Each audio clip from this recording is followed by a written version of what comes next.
Владата да ја услови помошта за странските инвеститори со обврската тие да мораат да набавуваат суровини од домашните компании. Од Сојузот на стопански комори велат дека не е доволно само да се даваат субвенции ако странците соработуваат со локалните фирми, туку владата треба да размисли тоа да биде законска обврска. Мислам дека е грешката кога веќе се одвојуваат средства од даночните обврзници, од нас фирмите домашните кои сме ги платиле како даноци, сосем е нормално некој да го постави услово да добивте толку, меѓутоа имајте обврска да направите исто во одреден процент.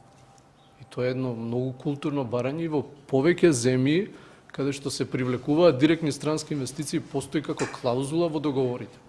Македонските бизнисмени сметаат дека не е точно дека не ги исполнуваат потребните стандарди, туку комуникацијата со странските инвеститори одела тешко, па затоа странците најчесто набавувале суровини и репроматеријали од увоз, кои потоа ги извезувале како крајен производ. Домашните фирми велат дека полесно би им било да ги продадат производите во Минхен или Штутгарт, отколку во Бунарџик.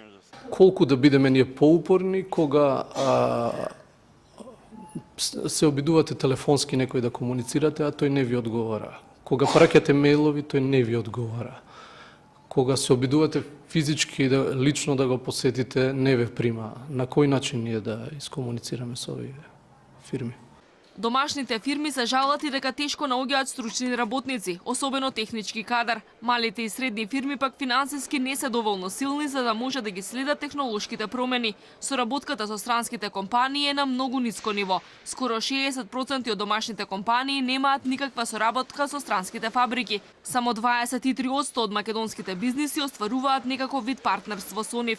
Од Сојузот на стопански комори велат дека тоа е премалку. Главно се работело за обезбедување основни потреби за фабриките да функционираат, како струја, вода, храна во кантините, мебел и слично, а многу поретко суровини, репроматеријали и помошни делови.